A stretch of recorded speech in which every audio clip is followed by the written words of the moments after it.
warahmatullahi wabarakatuh. Bertemu lagi dalam acara podcast Si Kanjeng, Syiar Kanwil Jawa Tengah. Bersama saya Nafis yang akan memandu podcast kali ini. Pada episode ini kita akan membahas seputar tentang haji, terutama tentang kenaikan biaya haji tahun 2023. Di tengah-tengah kita sudah hadir beliau Kepala Kantor Wilayah Kementerian Agama Provinsi Jawa Tengah, Bapak Haji Musta'in Ahmad SH MH.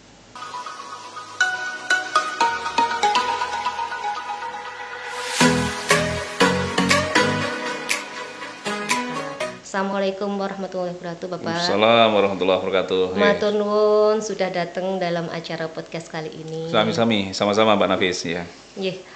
Kementerian Agama saat ini sedang disorot masalah kenaikan haji tahun 2023 ini. Sebanyak 70%, Bapak. Ini seperti apa namanya ya? Roket langsung naik gitu loh. Ini yang bikin para calon jamaah haji ini ketir-ketir ya, mampu ndak gitu. Tapi ini belum keputusan ya, belum keputusan. Jadi mudah-mudahan saya juga berharap ndak sebanyak itu. Cuman 70% ini untuk apanya Bapaknya? Ya saya tanya balik dulu. Sebelum itu saya tanya balik dulu gitu loh. Kenapa Mbak Nafis berharap nggak sebanyak itu? Kenapa? Kira-kira kenapa ini? Kenapa kok berharapnya? Itu terlalu memberatkan buat calon jamaah haji, Bapak. Banyak orang dari calon jamaah haji itu daftar haji itu dengan menjual tanah, menjual kebun, terus kemudian menjual ternaknya. Ini kalau suruh nambah lagi sebanyak itu tuh kok kayaknya berat katanya. Oh begitu ya. Jadi tentu kita memberikan penghormatan ya, apresiasi kepada umat Islam Indonesia atas semangat umat Islam Indonesia itu dalam berhaji, luar biasa. Sehingga bukan saja tadi yang digambarkan Mbak Nafis tadi, mereka kadang-kadang meskipun ini masih bisa diperdebatkan, perlukah orang untuk mendaftar haji itu harus jual barang habis-habisan, begitulah gampangannya gitu ya. Apa perlu seperti itu? Tetapi itu bagian dari bahwa memang masyarakat kita itu semangat beragamanya itu tinggi. Ini harus kita apresiasi bersama. Bukan cuma itu saja, kemudian juga kalau kita lihat ternyata antrian itu bisa disebut panjang meskipun tidak sangat panjang ya, karena yang lebih panjang dari antrian Indonesia itu ada, atau bahkan mungkin banyak. Jadi kalau di Malaysia itu setahu saya ngantrinya sudah lebih dari 100 tahun ya. Dan itu antrian. Nah kita ini kalau di Jawa Tengah 31 tahun. Nah kaitannya dengan biaya, ya pasti kita semua tahu bahwa sebenarnya haji itu diwajibkan bagi umat Islam yang mampu. Sehingga bagi yang tidak mampu, yang belum mampu, ya belum sampai kewajiban untuk melaksanakan ibadah haji itu. Nah, kalau sekarang ada wacana untuk kabar bahwa biaya haji nanti akan naik, itu sebenarnya bisa kita runtut dulu bahwa yang pertama kita tahu proses di dalam pembiayaan haji ini, penentuan biaya haji ini setidaknya dilakukan 3 tahap. Ya, tahap pertama adalah tahap di internal pemerintah, di mana Kementerian Agama sebagai leading sektor dari pelayanan haji, tentu bersama kementerian dan lembaga yang lain mencoba membuat hitung-hitungan berapa biaya haji tahun yang akan berjalan ini dengan dengan berbagai pertimbangan agar bagaimana haji itu berjalan dengan baik, haji itu berjalan dengan lancar, jamaahnya sehat, selamat, hajinya mabrur, apa yang perlu dipersiapkan itu. Nah, setelah tahap 1 ini selesai, ketemulah angka. Angka inilah yang saat ini sedang dibincangkan oleh banyak orang, yaitu angka usulan pemerintah. Nah, usulan pemerintah kemudian dibincangkan dengan DPR. Dalam hal ini, karena selain biaya perjalanan ibadah haji, ada juga nanti biaya penyelenggaraan ibadah haji, di mana biaya penyelenggaraan ini tidak diambilkan dari dana jamaah, tetapi biaya penyelenggaraan itu diambil dari APBN. Maka keterlibatan DPR dalam hal ini punya dua dimensi. Dimensi yang pertama, dia mewakili rakyat sebagai wakil rakyat, dalam hal ini mewakili jamaah haji untuk bersama berhitung. Dan di sisi dimensi yang kedua, dalam fungsinya DPR sebagai lembaga yang mempunyai hak budgeting, hak untuk menentukan angka-angka dalam anggaran belanja negara. Oke. Setelah itu tahap 2 selesai, nanti akan ditemukan angka. Sebenarnya angka yang ideal itu angka yang berapa? Nah, di situ kemudian juga akan dilibatkan instansi atau lembaga yang berkaitan dengan itu. Misalnya tradisi, bukan kebiasaan, protap yang ada itu anggota DPR juga melakukan pengecekan sampai di Saudi. Jadi bertemu dengan otoritas di sana yang berkaitan dengan transportasi, akomodasi, konsumsi dan sebagainya.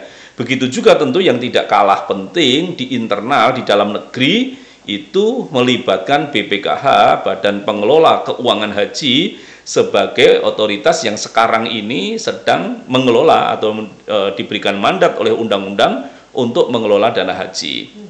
Setelah ini nanti selesai, termasuk di dalamnya juga nanti sudah diperhitungkan berapa biaya yang harus ditanggung oleh jamaah itu sendiri dan berapa biaya yang kemudian bisa didapatkan jamaah dari nilai manfaat atas penempatan setoran awal jamaah haji sebesar 25 juta yang rata-rata di tahun ini mereka sudah terdaftar sejak 12 tahun yang lalu. Nah, nanti di situ akan ketemu angka-angka yang rasional itu yang seperti apa. Nah, setelah itu angkanya ketemu, dibawalah ini ke presiden untuk mendapatkan penetapan presiden. Nah, di dalam penetapan presiden tentu presiden punya banyak kemungkinan. Tentu yang paling umum itu adalah presiden menetapkan saja apa yang sudah disepakati oleh pemerintah, dalam hal ini Kementerian Agama bersama KL yang lain, dan kemudian DPR. Atau presiden bisa mengambil kebijakan yang lain. Nah, kita nunggu. Jadi berapa sesungguhnya biaya perjalanan haji atau termasuk nanti biaya penyelenggaraan, tapi dalam konteks ini adalah biaya perjalanan yang harus ditanggung oleh jamaah, itu nanti masih menunggu penetapan dari presiden. Nah, yang sekarang ini sedang rame itu adalah atau yang sedang banyak dibincangkan orang itu usulan dari Menteri Agama yang kebetulan juga sudah mengusulkan komposisinya. Sebaiknya anggaran atau biaya yang dibutuhkan dalam perjalanan haji itu lebih banyak ditanggung oleh jamaah atau mempertimbangkan dengan baik nilai manfaat. Jadi komposisi yang paling ideal itu 70% ditanggung jamaah dan 30% itu dari nilai manfaat gitu. Tapi besaran itu bisa berkurang juga nih. Ya, harapannya kan begini ya, karena saya kira ini watak kita secara umum ya. Jadi bukan cuma jamaah haji, siapa saja itu kan maunya itu kan dapat layanan bagus atau dapat produk berkualitas tapi harganya murah gitu kan. Maunya kita kan ya secara umum begitu, tetapi saya kira kita semua harus lebih wise, menghitung secara rasional, proporsional dan rasional. Misalnya begini. Jamaah haji kita ini yang akan berangkat ini menaruh atau menyampaikan, memberikan setoran awalnya sebesar 25 juta. 25 juta itu kemudian oleh BPKH dikelola selama 12 tahun. Jadi bukan 31 tahun. 31 tahun yang saya sampaikan di depan tadi adalah mereka yang baru daftar kemarin atau hari ini. Tapi Bapak dan Ibu para jamaah yang akan berangkat tahun ini, mereka menyerahkan setoran awal, menaruh setoran awalnya itu 12 tahun yang lalu. Taruhlah Nilai manfaat yang dia dapatkan, yang para jamaah ini dapatkan adalah nilai rata-rata keuntungan investasi di Indonesia ini. Taruhlah misalnya 5%, dan itu angka yang sangat optimis. Berapa? 25 juta, 5% dalam 1 tahun berarti 1.250.000. Artinya kalau uang 25 juta itu dikelola BPKH selama 12 tahun, nilai manfaat yang bisa diterima oleh jamaah haji adalah 1.250.000 kali 12 tahun kan? Artinya itu 15 juta. Nah, ini nilai manfaat dari itu, dari yang dikelola. Angkanya mungkin bisa naik atau turun sedikit, tergantung itu nanti laporan BPKH kita tahunya. Nah, dari itu maka kemudian kita berhitung biaya yang paling real untuk penyelenggaraan haji itu berapa. Macam-macam cara menghitungnya. Ada yang menghitung secara sederhana. Tentu cara ini cara menghitung sederhana. Misalnya dihitung dari umroh. Orang umroh itu 10 hari. 10 hari itu rata-rata paling murah 25 juta.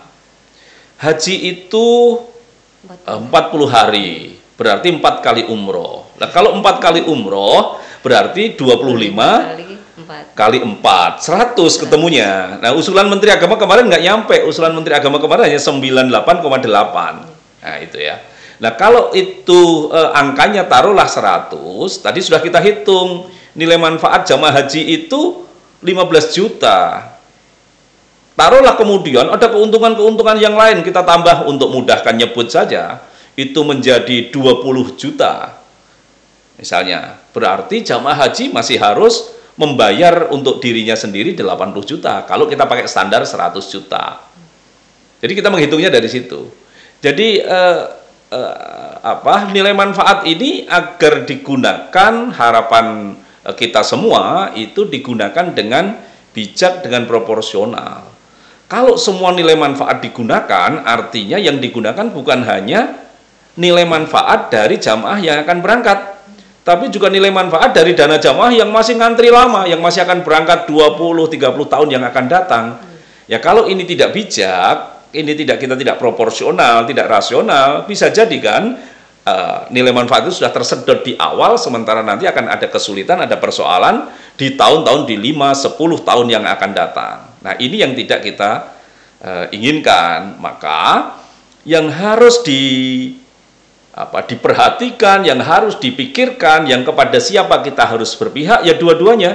Kepada jamaah yang tahun ini berangkat, yang kalau di Jawa Tengah jumlahnya sekitar 30.000, dan juga kepada 860.000 jamaah Jawa Tengah yang belum berangkat.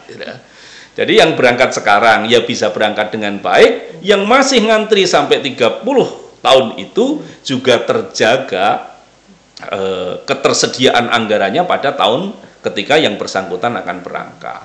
Itu yang sedang dipikirkan oleh Pak Menteri dan kita semua di Kementerian Agama. Tapi kan biaya paket dari Arab Saudi itu kan turun 30%, Bapak. Kata siapa? Kata berita. Kata berita. Yang kisaran harga BPIH dari beberapa tahun yang lalu hampir sama ya, 98 juta. Terus biaya paket yang tahun 2003 ini katanya turun 30%. Ya. Harusnya kan biaya bisa kurang juga. Ya, memang beritanya begitu, bahkan berita resmi di Saudi begitu. Tapi paket yang mana terus terang saya belum begitu jelas. Tetapi yang saya tahu, orang Saudi itu kalau mau ibadah haji, terutama ya kira-kira 10 tahun terakhir ini, mereka harus mendaftar. Jadi meskipun masjid itu ada di depan rumah mereka, taruhlah itu, tapi kan haji bukan hanya di Masjidil Haram. Haji itu ada di Arafah. Nah, Arafah itu satu kawasan yang dibatasi, dipageri, ada penjaganya. Tidak semua orang, terutama dalam musim haji, bisa keluar masuk dengan seenaknya di situ.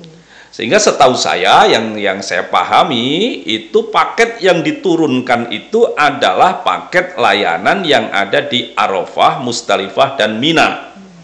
Jadi kalau mau masuk Masjidil Haram kan, jangankan ke orang Saudi, orang asli, orang Arab Saudi, orang Indonesia mau masuk masjid keluar masuk sehari 5 kali, 10 kali kan bisa. Tapi untuk bisa masuk ke Arafah, Musdalifah, Mina kan tidak segampang itu. Apalagi pada saat musim haji. Nah, mereka punya pilihan-pilihan paket layanan. Jadi paket layanan adalah mereka disiapkan tenda, sebagaimana juga orang Indonesia, disiapkan kemudian angkutan dari Arafah, Musdalifah, Mina, dan kemudian juga disiapkan konsumsinya. Nah, itu. Nah, paketnya itu yang paling murah setahu saya itu sekitar 16 juta rupiah.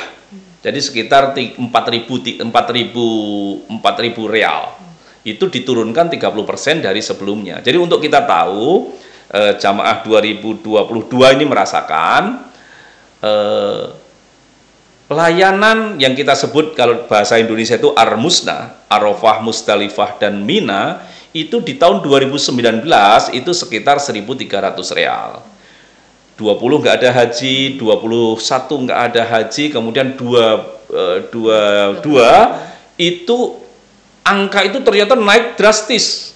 Dari 1.300 yang kita perkirakan hanya akan naik menjadi 1.500, ternyata naiknya menjadi 5.658 kalau nggak salah, 5.650 lebih. Angka naiknya drastis sekali, itu yang turun. Nah, paket-paket tadi, paket yang dari Saudi, jadi ada paket 1, paket 2, paket 3, saya punya catatannya itu. Nah, paket 1 itu sekitar 4.000 real.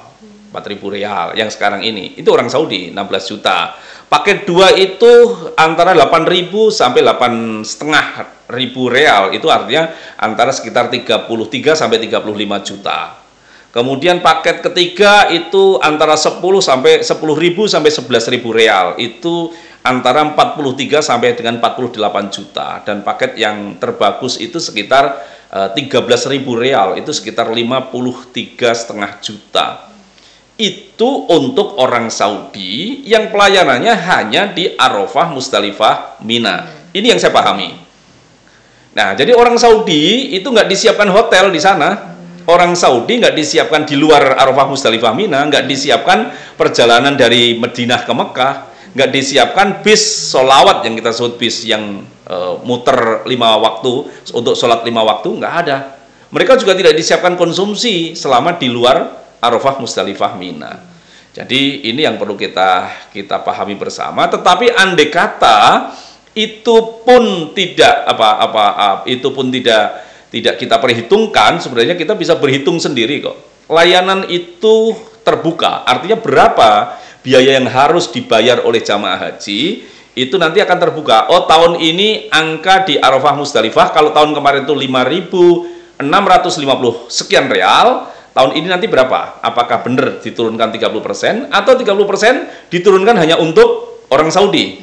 Nah, itu nanti masih kita tunggu informasinya. Dan setelah itu kan kemudian kita akan berhitung bagaimana dengan hotel kita, bagaimana dengan transport di dalam kota Madinah, dalam kota Makkah, bagaimana transport antar kota Makkah Madinah, bagaimana dengan konsumsi selama di luar Arafah, Musdalifah, Mina. Angka-angka itulah sebenarnya yang sedang kita hitung. Yang calon jamaah haji yang dulunya sudah melunasi tapi belum jadi berangkat, itu kan harusnya sama nih Bapak, apa istilahnya namanya ya, apa namanya, harus sama dengan yang 2022, karena dia sudah sudah melunasi. Tapi kok nanti ditambahin beban lagi itu gimana itu? Berarti kan enggak kata siapa? Kata siapa? Kata siapa? Nah, ini berarti ada pengecualian ini. Oke, gini. Ya, begini. Jamaah haji yang tertunda keberangkatannya di 2020 dan 2021 itu jumlahnya kira-kira angka kasar, angka besarannya itu 210.000 orang. Oke. 210.000 orang ini kemarin mereka semua sudah melunasi. Oke. Lalu di 2022 baru bisa diberangkatkan, itu pun separuh. Taruhlah 100.000. Berarti masih ada 101.000 orang yang belum berangkat, padahal mereka sudah melunasi di tahun 2020. Pertanyaannya, apakah di tahun 2023 mereka harus nambah biaya? Kalau, sekali lagi, kalau ada penambahan biaya. Atau mereka akan seperti jamaah 2022 yang tidak harus melunasi lagi. Kembali ini kepada pembahasan yang nanti di tahap 2. Jadi, Kementerian Agama tidak dalam posisi menentukan berapa biaya perjalanan ibadah haji. Tidak. Kementerian Agama menghitung secara rasional, bertanggung jawab biaya perjalanan haji tahun ini, sekaligus juga menghitung secara rasional dan bertanggung jawab ketersediaan anggaran untuk tahun-tahun berikutnya yang masih sangat panjang itu. Jadi apakah jamaah 2020 yang tertunda itu nanti kalau memang ada kenaikan biaya harus melunasi? Belum ada yang bisa memberi kepastian karena masih akan dibahas dengan DPR tadi, dalam hal ini Komisi 8. Nah, ini hitung-hitungannya kan sesuai dengan dolar ya, dolar sama real. Kalau seandainya dolarnya bulan Februari apa Maret itu turun, kan bisa ditekan lagi ya Bapak J? Ya, untuk BPIH dibayar dengan rupiah. Itu ketentuan undang-undang. Ya, jadi memang ada yang dibayar dengan dolar dan real, tapi tidak untuk yang perjalanan ibadah ini. Itu ketentuan undang-undang kan begitu. Jadi nanti angka-angkanya secara umum ya pasti akan ada yang dihitung secara rupiah, secara dolar dan secara real ya, tapi nanti standar kita pasti standar rupiah. Nah, ini kita masih akan menunggu penetapannya. Jadi penetapan dari Presiden setelah ada hasil dari pemerintah dan DPR itu dibawa ke Presiden, nanti di penetapan itu kita nanti akan tahu. Pastilah kemudian angka-angka kurs internasional pasti akan masuk menjadi pertimbangan di situ. Jadi ngitungnya ya pasti bukan kurs sekarang, tapi kurs yang nanti pada saat penetapan itu. Jadi nggak ditetapkan sekarang. Ini kan juga belum ditetapkan. Ini kan pembahasannya juga baru dimulai. Gitu. Banyak sih yang berseliweran tuh berita itu diklaim itu kenaikan harga itu karena ongkos transport itu yang transportasi yang memang tinggi ya, sama hotel gitu. Mungkin apa bisa ya, dulu kan pakainya apa sih, Garuda ya, itu kalau ganti armada lain gitu yang bisa bisa ditekan lagi. Teorinya bisa, prinsipnya itu sebenarnya teori bisa. Jadi kan begini. Jadi kan gimana untuk bisa biar awam bisa paham itu ya. Jadi kan penyelenggaraan kegiatan pemerintah, kegiatan-kegiatan pemerintah kan ada di dalam pengadaan barang dan jasa. Di mana penerbangan jamaah haji itu bagian yang nanti akan dilelang. Jadi teorinya perusahaan apapun siapapun sepanjang dia memenuhi syarat itu bisa melakukan lelang. Persoalannya adalah di luar Garuda adakah maskapai yang bisa ikut lelang? Kan itu. Datanya saya nggak tahu persis, tapi mestinya kalau ada bisa. Gitu. Mesti kalau ada bisa. Dan kemudian andai kata kita berandai-andai saja, ada 5 perusahaan yang bisa di situ. Pemenangnya siapapun, termasuk yang kemarin pemenangnya Garuda dan Saudi Airlines. Jadi pemenangnya kan bukan cuma satu. Jadi kalau yang di Jawa Tengah memang Garuda, tapi yang di luar Jawa Tengah misalnya di Jawa Timur, kemudian di Jakarta itu kan selain pakai selain pakai Garuda pakai Saudi Airlines kan. Nah, itu adalah pemenang dari proses yang sudah ditentukan dengan pengadaan barang dan jasa pemerintah. Jadi siapapun sebenarnya bisa. Gitu. Jadi sebenarnya kalau kita mau banyak berharap itu bagaimana agar misalnya perusahaan-perusahaan yang sudah terindikasi bisa menang, gitu ya, Saudi Airlines, Garuda itu mereka mau menurunkan biayanya. Tapi dalam mereka menentukan biaya kan juga mereka ada standarnya. Sama dengan lelang proyek bangunan itu kan juga ada. Jadi tidak, pemenang bukan selalu yang menawarkan yang paling murah. Itu kan ya kan. Jadi misalnya ada lelang pembuatan gedung gitu ya. Gedung ini diperkirakan 1 miliar. Ada orang lelang saya 10 juta ya, karena Anda paling murah Anda yang menang, kan nggak begitu. Untuk ikut lelang harus memenuhi kualifikasi, persyaratannya harus punya ini punya itu dan sebagainya.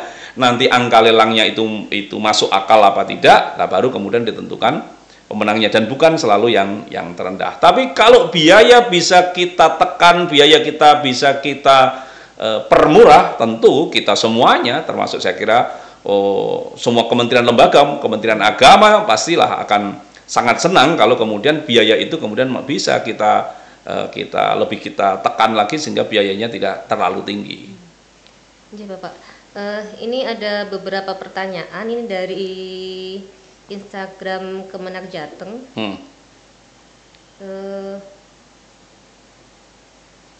Dari Diki Cindra Dewi. Diki Cindra Dewi. Ini pertanyaannya, apakah bisa mengajukan permohonan penggabungan mahram?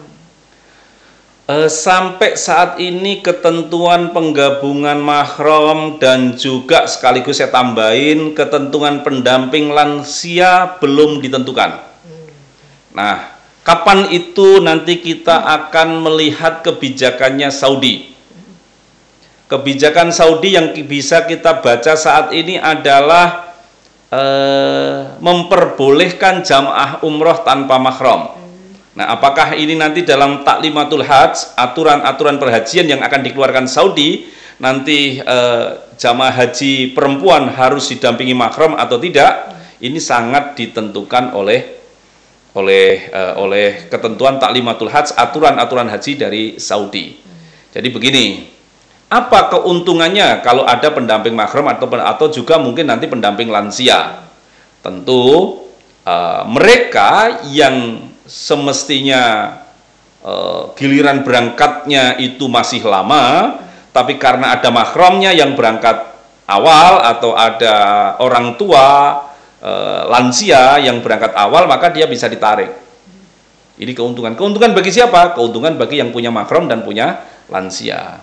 Kalau boleh disebut kerugian, apa kerugiannya? Kerugiannya mereka yang sudah ngantri akhirnya tersalib oleh gitu. Dan tinggal kemudian ini membantu yang mana? Nah, itu selain itu kita pertimbangkan, tentu yang nanti akan kita lihat bagaimana aturan perhajian Taklimatul Hajj yang ditentukan oleh Saudi dan kemudian Indonesia tentu dan negara-negara yang lain. Indonesia akan menyesuaikan dengan ketentuan itu. Tetapi yang sekarang ini sudah berlaku, ternyata untuk umroh Saudi sudah tidak memperlakukan mahram. Untuk pertanyaan yang kedua, ini alamatnya yuk motivasi diri. Ini pertanyaannya, untuk pendaftaran biayanya berapa? Masih sama aja 25 juta ya? Jadi yang boleh mendaftar, yang sudah bisa mendaftar itu adalah warga negara Indonesia, mendaftar di domisili kabupatennya masing-masing, usianya minimal 12 tahun. Mendaftar dengan memberikan setoran awal sebesar 25 juta.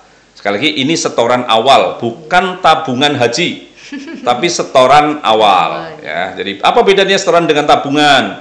Kalau tabungan itu bisa diambil sewaktu-waktu sedikit, nanti ditambahin lagi sedikit. Oh, saya punya uang 1 juta, saya tambahin lagi 1 juta.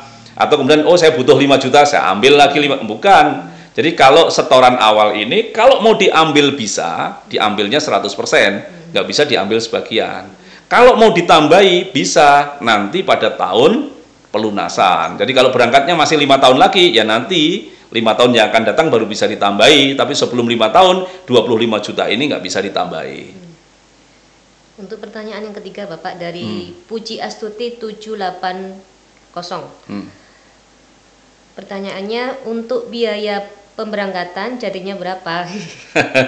Tadi ya kita sudah bahas ya, Mbak Puji atau Mas Puji, ini baru usulan dari pemerintah yang tadi saya pastikan itu dihitung rasional, dihitung dengan akuntabel untuk kepentingan jamaah yang berangkat tahun ini dan jamaah yang masih panjang ngantri di belakang sana. Nanti tunggu setelah ada pembahasan dengan DPR di tahap kedua, dan nanti setelah ada penetapan presiden di tahap terakhir atau tahap ketiga. Mudah-mudahan tidak terlalu lama, nanti segera kita dapatkan angka pastinya.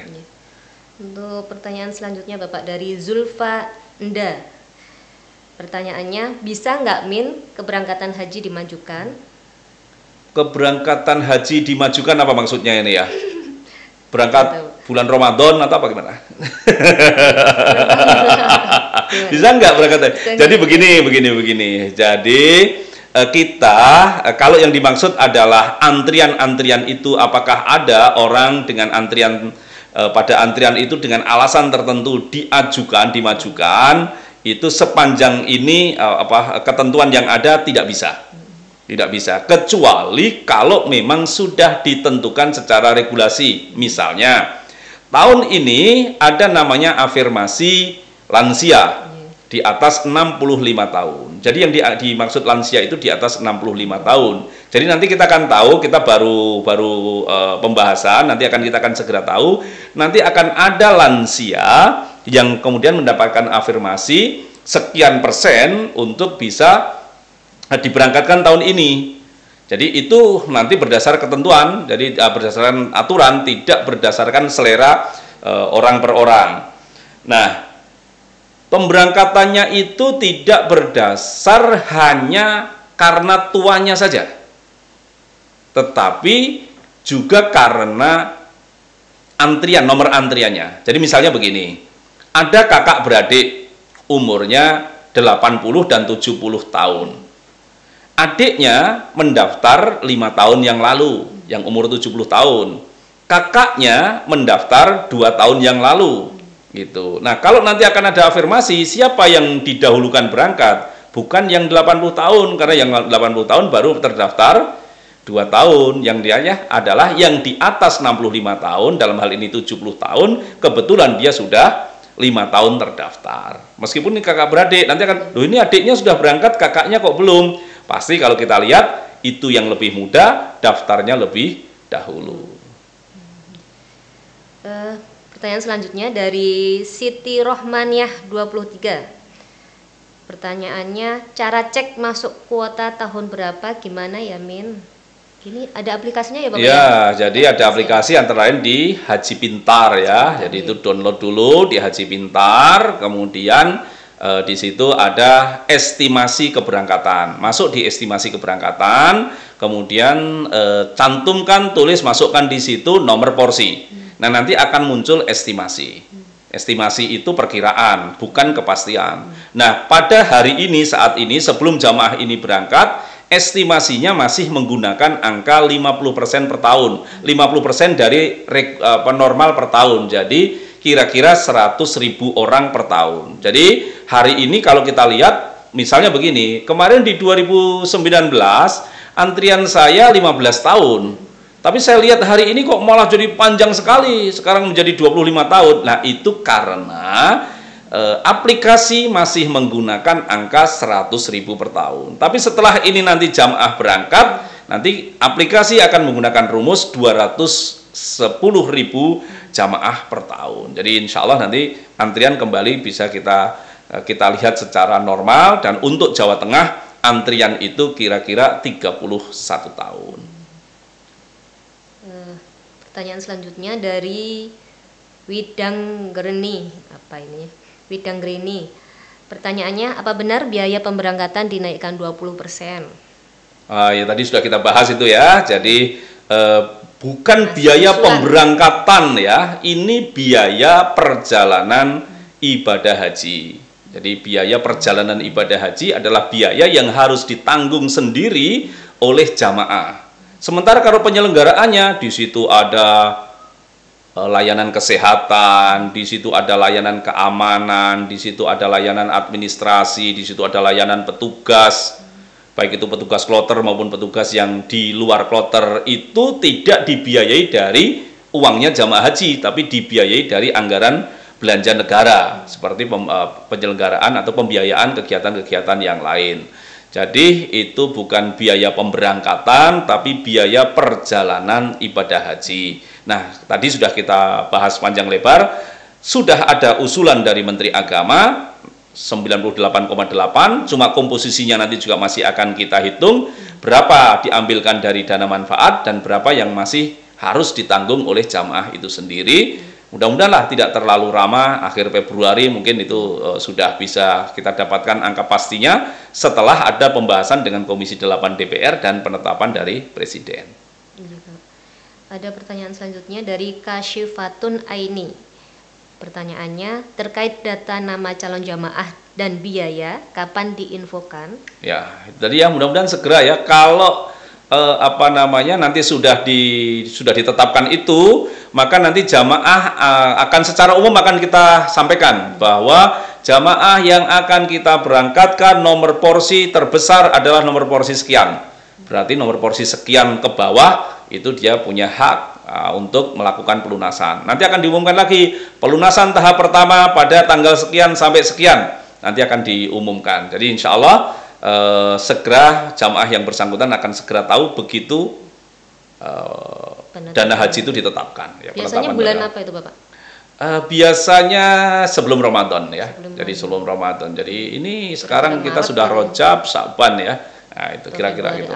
Ya, kira-kira Februari mudah-mudahan. Baik sedulur Majeng, tadi kita sudah membahas panjang lebar tentang haji atau kenaikan biaya haji tahun 2023 yang nanti jika ada keputusan yang sudah diambil oleh pemerintah, mudah-mudahan tidak memberatkan untuk kita semua, terutama untuk calon jamaah haji.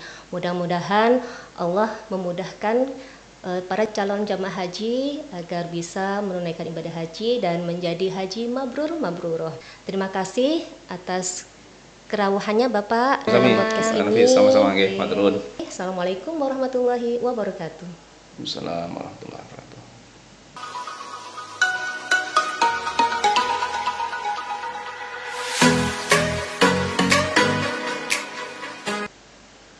Tetap ikuti podcast selanjutnya dalam podcast Si Kanjeng, Syiar Kanwil Jawa Tengah. Wassalamualaikum warahmatullahi wabarakatuh.